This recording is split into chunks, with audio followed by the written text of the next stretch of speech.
spirit of the strong you stand.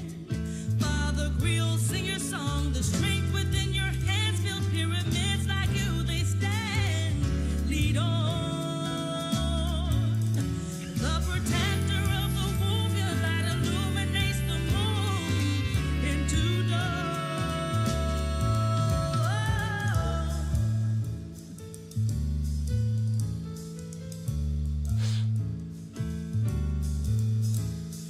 Ebony queen, Nubian goddess, woman phenomenally. Warrior mother, you just protect the sun and held the light. The planets die, you are the night. You rise. The planets only sound, and even when they knock you down, still you rise. You see, black is so beautiful. Kissed by the sun as we dance to the drum. So beautiful. Black is so beautiful. Our spirits, our hearts, our style and our art. So beautiful. Black is so beautiful.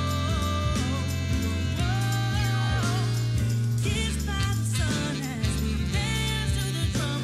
So beautiful.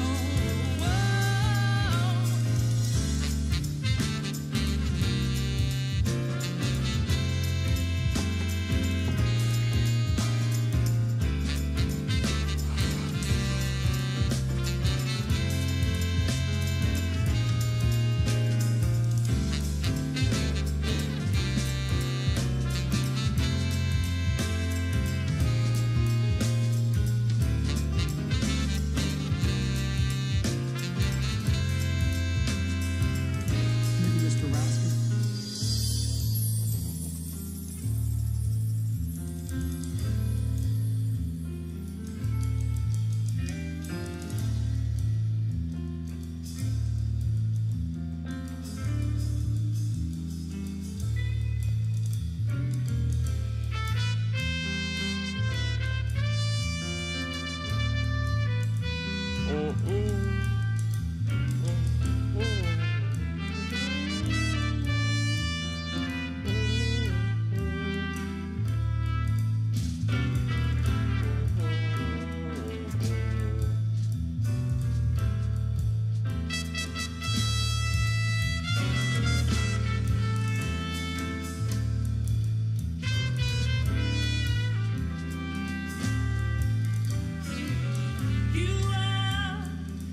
You are so beautiful.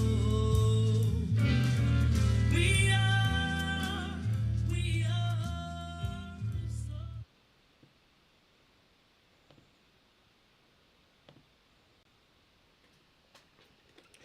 Peace and love, African family. Peace in Pan-Africanism.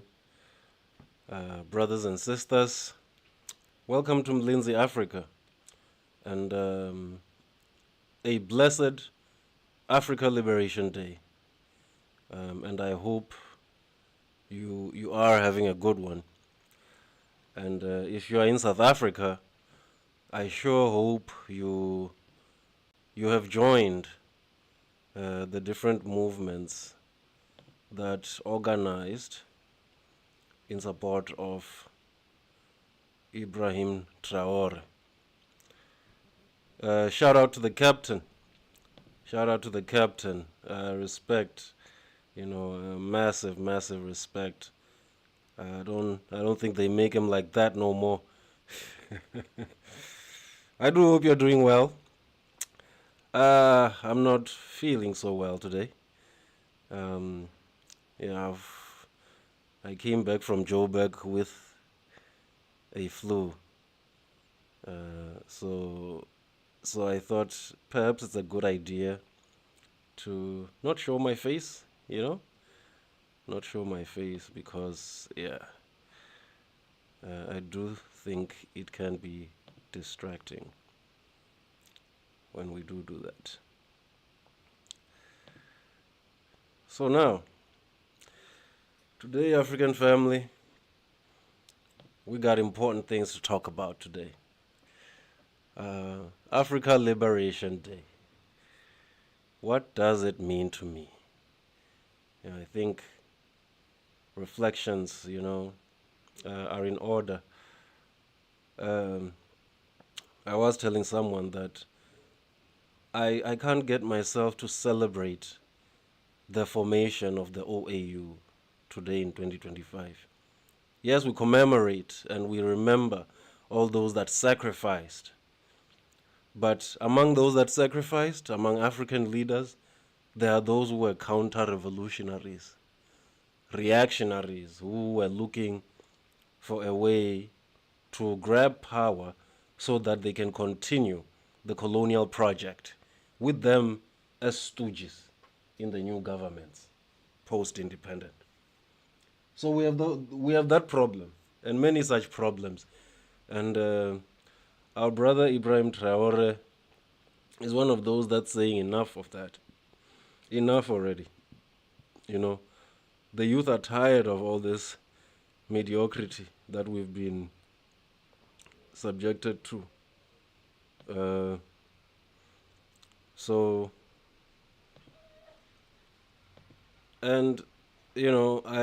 I am also wanting to reflect on Ramaphosa's visit to the White House, his engagement with Donald Trump. I think I don't want to play those clips again. And the reason I'm only reacting to this stuff now is because I really needed time to process. That was so hard to watch, I must say. So hard to watch. And I was looking at Matamela Ramaphosa, and it was obvious he was ambushed, and he was trying his best to respond diplomatically. And on the other side, there was no diplomacy. It was just bullying from the other side. Lies, repeating of lies. Lies, and more lies. Because that whole narrative of a, quote, white genocide doesn't exist. There is no such a thing in South Africa. I think I want to thank Tsiri Madia, one of our journalists here in South Africa, and I can't believe that I'm saying I want to thank Tsiri Madia for being the best representative for us as African people. She set the record straight. She went toe-to-toe with an international journalist to set the record straight. Everyone who was in the Oval Office, I know there was nothing there. The sad part was Ramaphosa felt the need to bring white South Africans, golfers and billionaires, in order to lend himself some credibility. You know what I mean? It's crazy. Ramaphosa had been repeatedly trying to tell Trump, but it's not true what you're saying. Only when Johan Rupert said it once did Trump keep quiet and listen. The rest of the time he was arguing. So, African family, I just want us to briefly reflect on these issues. Now, I think there is a bigger geopolitical game being played here. I don't think this issue has to do with, hey, white South Africans are persecuted or any of that stuff.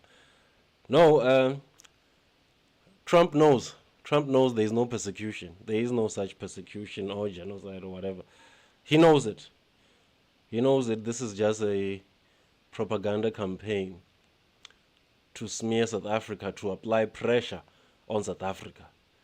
Because remember, South Africa took Israel to the ICJ. Israel, which is sort of like the baby of the United States empire. No one can touch the state of Israel without the United States empire, jumping in. Um, and so, I asked myself quite a few questions. Our politicians love to talk tough. I mean, before he went to the White House, Cyril was talking tough. Even Lamula was clear. Eh? Lamula was like, we can't debate nonsense here. Can't debate stuff that doesn't exist. He got there, he was quiet. Quiet. And then Matamela Ramaphosa was there trying to explain things away, trying to explain nonsense. Now, African family, that is what happens when you don't build sovereignty. In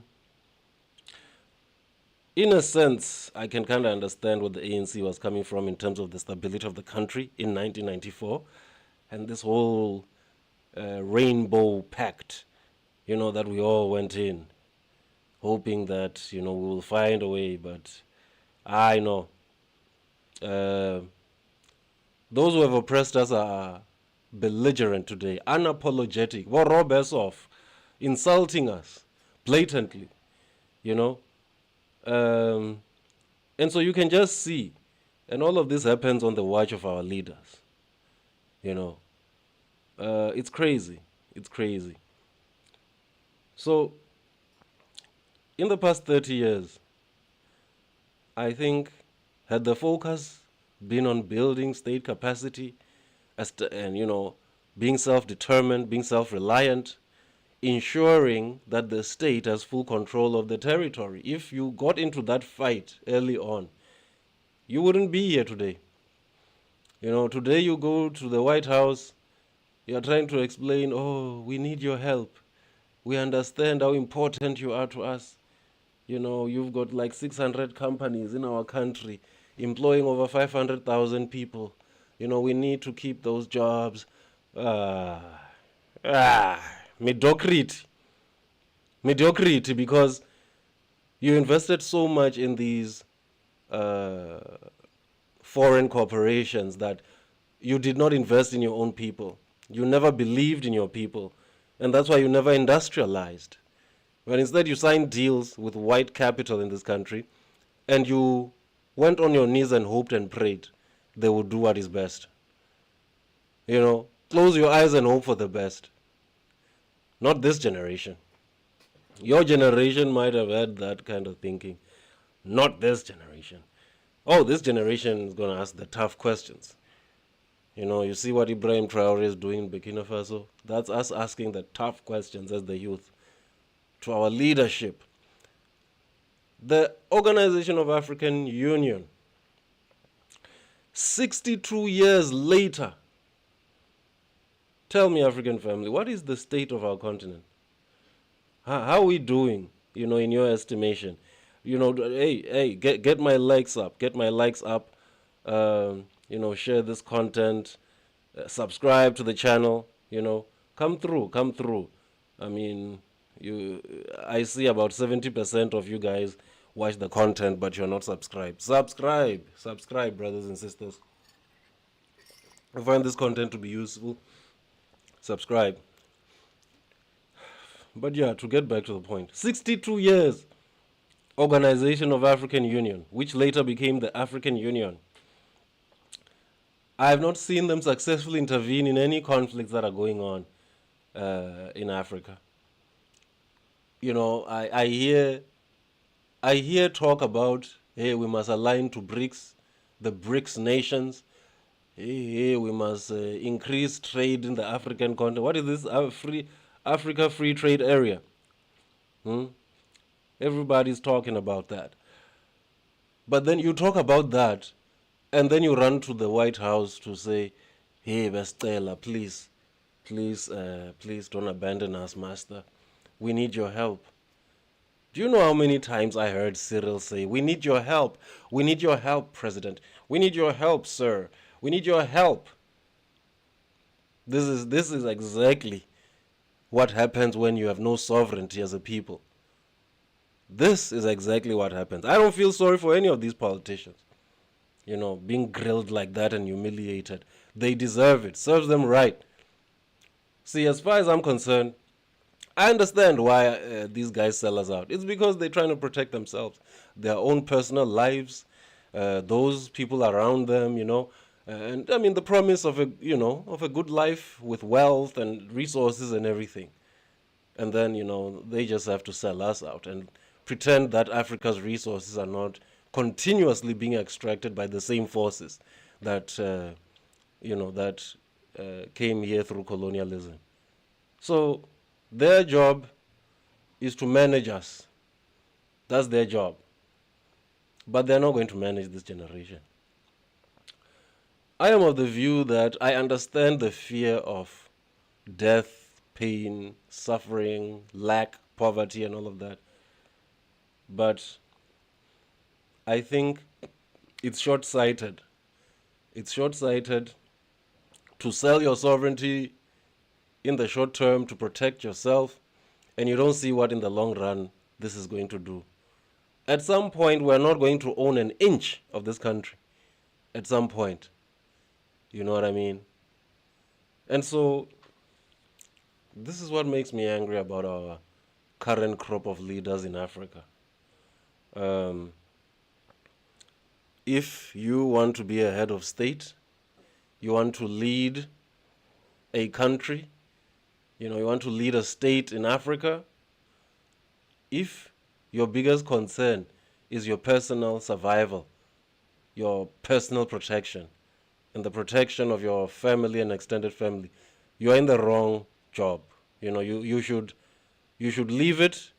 You should go home and take care of your family, because that's what you really want to do. But when it comes to head of state, and we are trying to drive a revolutionary movement for change in Africa, you are very useless. Very, very useless. And so I'm of the view that I have no problem with people wanting to protect their families and themselves. They just must not use our states to do it. Don't use the role of being a head of state. No. Go home. Resign, hang it up, go home and take care of your family, your kids, your grandkids, or whatever. But do not use the state to protect yourself and your personal ambitions and interests. That is absolutely disgusting. Now, one of the things that I found very funny was this constant attack on South Africa for an imaginary genocide when the US is supporting a real genocide in the Middle East, in Palestine. They are supporting it. They've been supporting it from day one. You know what I mean? And it's been streamed, it's been recorded. Excuse me. Everyone has seen it. Everyone in the world has seen it. Now, in South Africa, all we have is imaginary footage, false, fraudulent articles that supposedly show, this death in South Africa. Donald Trump was like, death, death, death, death. And then they go for Julius Malema, and grab some sound bites that are convenient for the propaganda they're trying to spread.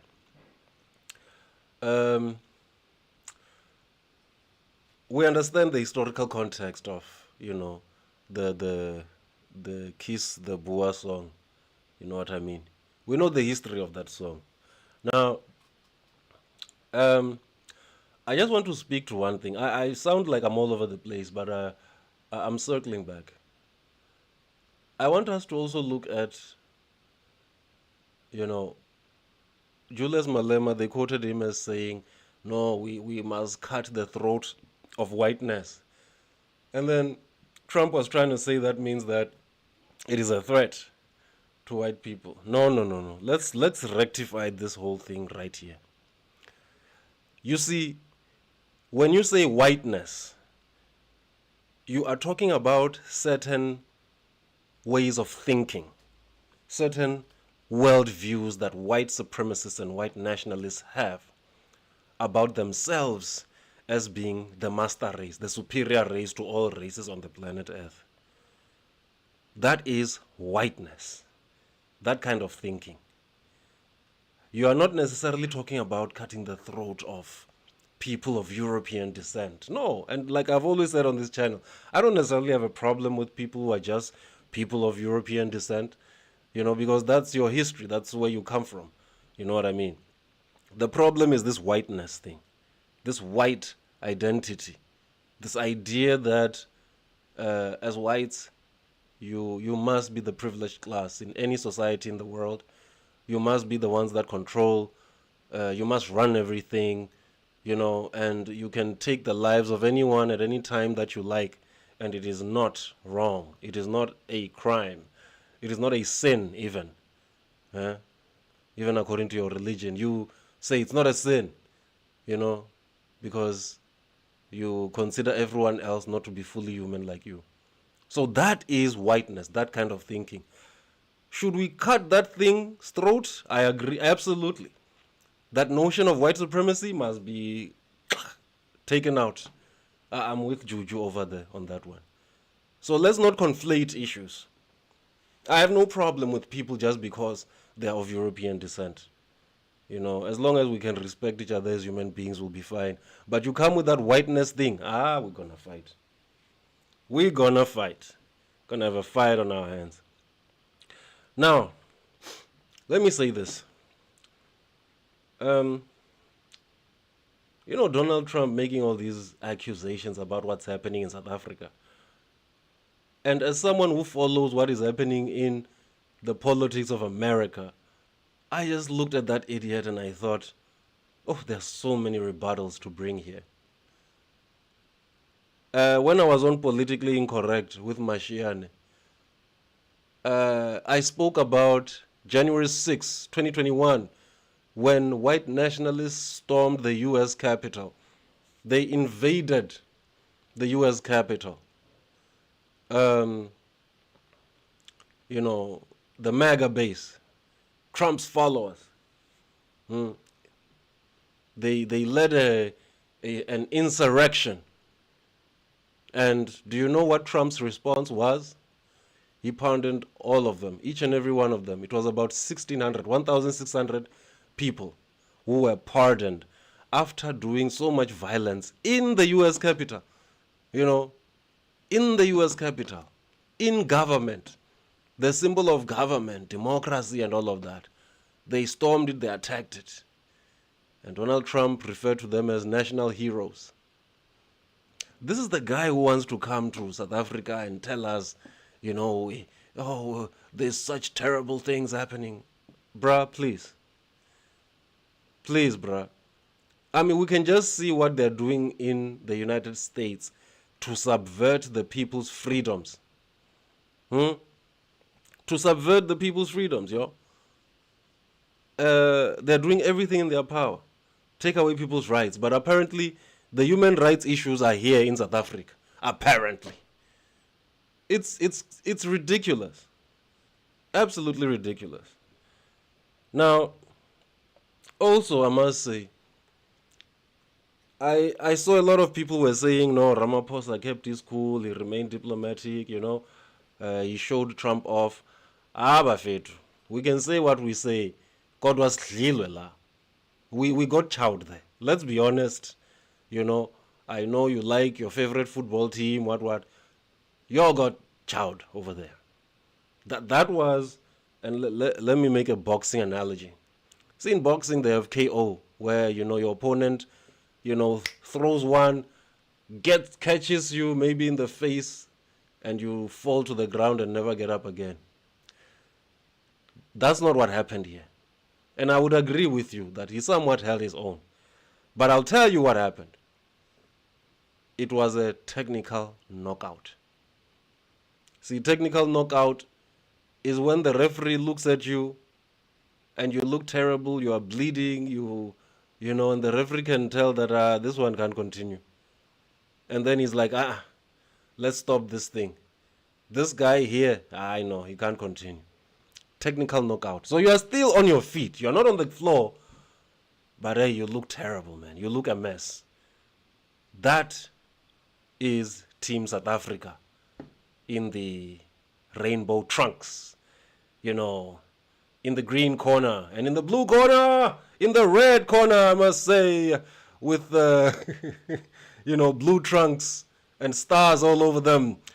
That's the kind of situation we were with over there. And Trump was just coming out swinging, all kinds of way. And Cyril was trying to defend, but they were mooring him from all sides. But sure, we can argue that for this kind of mediocrity, sure, he did okay, did relatively okay.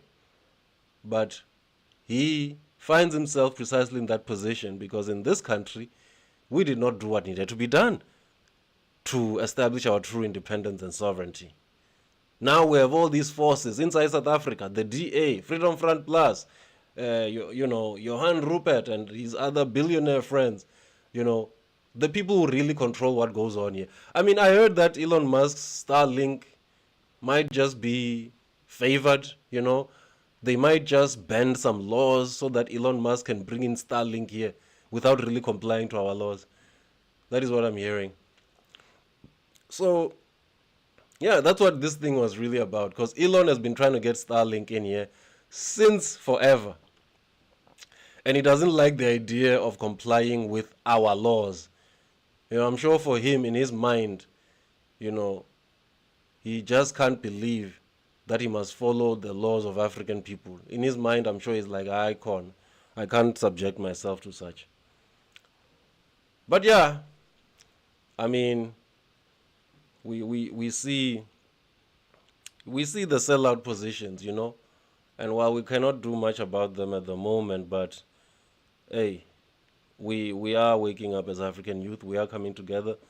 Today there were different marches all over South Africa in solidarity with Captain Ibrahim Traore. Different Pan-Africanist movements came together for this one cause, and I was so happy to see it. Check out Politically Incorrect Mashiane. He was covering it live, but just check out, what our people are doing and the kind of voices that are coming through now. The days of these sellouts are numbered, I'm telling you. I'm sure it sounds unbelievable to you, but the days of these sellouts are numbered. And they think we don't know. We know they are sellouts. And they will be dealt with accordingly. Right, now, I just want, because I told you that I tend to keep up a lot with what happens hold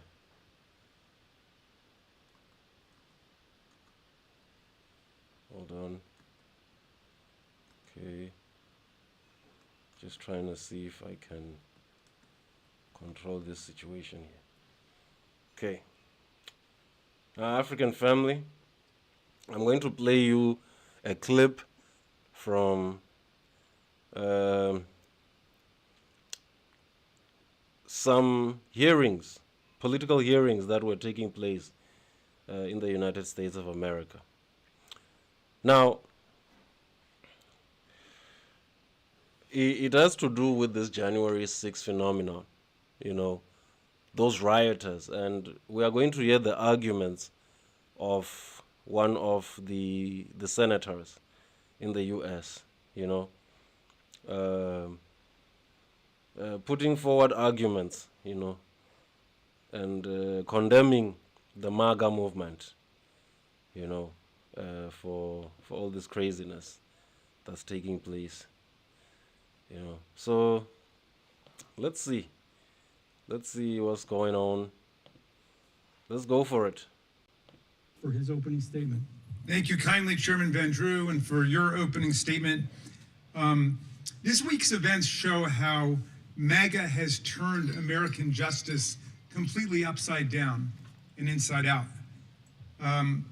Over the last week, we've been talking about a single rogue Doge employee who unilaterally canceled more than $500 million in Department of Justice grants to local law enforcement and victims' rights organizations and those assisting the victims of rape and sexual assault across the country. That's what right-wing policies do. I would say to my friend, the chair of the full committee, we tried to restore that money. Nobody seems to know how any of this happened, but our colleagues didn't utter a word against our amendment, and yet they all voted against it. What else happened? Well, a 33-year-old January 6 rioter who assaulted our police officers at the Capitol. Assaulted police officers. These people didn't just attack the Capitol. The police who came to try and defend it, they attacked them. In Donald Trump's America. This is the same guy who's trying to throw shade on South Africa for issues of human rights and whatnot. Look at what has happened in his backyard and his response to it. These people were persecuted, they were prosecuted, they were put in jail, and Trump came in. One of the first things he did, executive order, you are pardoned, you are out, and he calls them patriots. And he also called them hostages.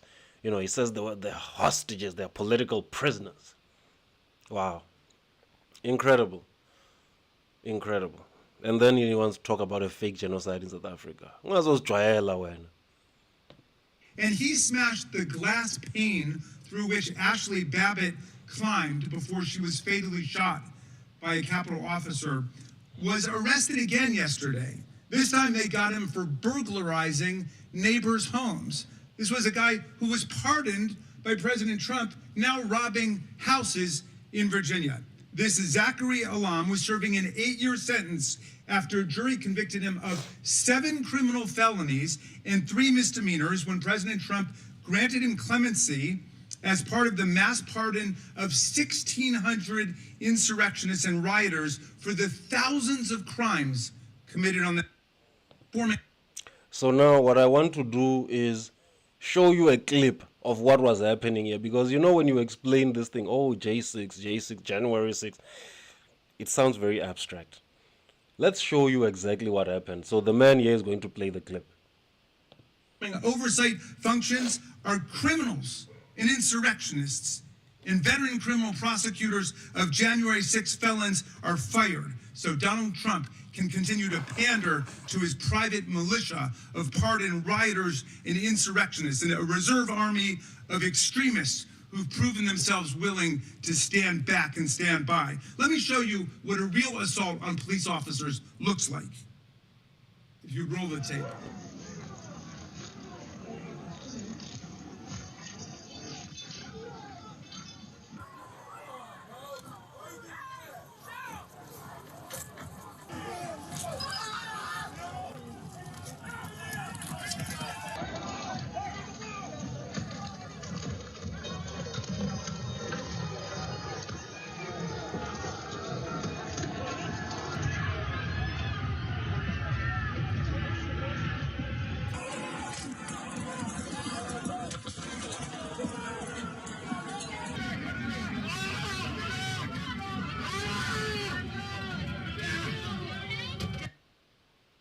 Okay, African family.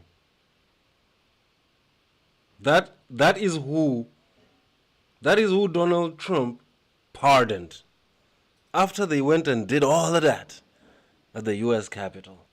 And then this same guy turns around and says, oh, terrible things are happening in South Africa. Bro, we have the footage and the evidence of these guys doing this thing, and you pardon them. And you want to talk about terrible things happening in South Africa. If you don't keep our name out your mouth. But yeah, African family, you know, the orange man is hardly the person to be trying to lecture to us about human rights, this and that. Their whole political playbook is about stripping away all people's human rights. So no, they can't talk about us, these people. They are not the ones to talk about us. And yeah. And I like how Tsiri Madia put everything into context. After a long history of hundreds and hundreds of years of colonialism and apartheid, the new state needed to change things. You know, try and level out the playing field, yo. Try to bring everyone into the economy to, you know, to participate, to try and get people skilled and all of that. You know what I mean? So So yeah, it's not even the way. And I mean, even that whole, and that's why I'm saying, really, this is a bigger geopolitical game at play here. It's got nothing to do with the land expropriation bill. Oh, you are taking land. Oh, please. We know none of that is happening. And we know none of that could ever happen under the watch of the ANC. Maybe if it was PAC or something like that, or whatever, but I know not under ANC. It's never going to happen. The land is never going to be just taken away, from white people in this country. It's never going to happen. It's always been about, we will pay you, we will compensate you for the land, that you dispossessed us of. Wow, okay. That's quite interesting. But I must say, African family, I reflect on the condition of this continent. It's clear to me the old guard has to go. We thank them. We thank them for the revolutionary work that was done in the early days, formation of the OAU, and all the liberation movements across the continent that, moved the needle for us. All I'm saying is it's time for a change. The old guard is not going to do it for us, especially for our future as the youth. So I think by whatever means is necessary, we need to get rid of them. We need to get rid of the whole old guard. It's time to go. We thank you for your service, but it seems someone else has to take it from here. Those are my reflections on Afrika Liberation Day, brothers and sisters. Please share your thoughts in the comments. Please like, subscribe. Like and subscribe. Like and subscribe. Let's meet in the next one. And I hope we are not going to find ourselves just simply celebrating here. Not sure what we're actually celebrating. It's a moment of reflection about our continent.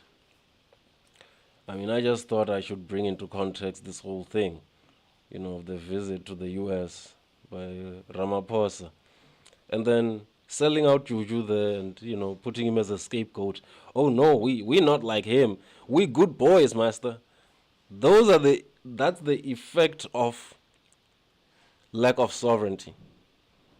When you don't have self-reliance and you rely on other people, and you are part of the beggy association, you go all over the world with your cap in hand, begging. No dignity in it. No dignity in it. Some South Africans were saying it's fine as long as we get to put food on the table. Huh? Okay. Huh? We'll see how far that mentality takes you. I can tell you right now it's not sustainable. Because what happens now when your master changes on you? I mean, you've been a good servant all along. You've really kissed ass the way he wants it, but still turns on you. What do you do then? That's what I'm saying. It's unsustainable. So, African family, this Afrika Liberation Day, let us reflect on how we can move forward. We can move towards self-determination, self-reliance, true independence, and territorial integrity. Like I said, only makes sense to me that a state should have full control of its territory. Corporations, foreign corporations and all of them must come into the state's territory on the terms of the state. That's how it works. You can't come to my house and then you want to dictate. That's ridiculous. So let me not prolong this, African family. Let me know what you think. Let me know what you think. One love, African family. One love.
So beautiful.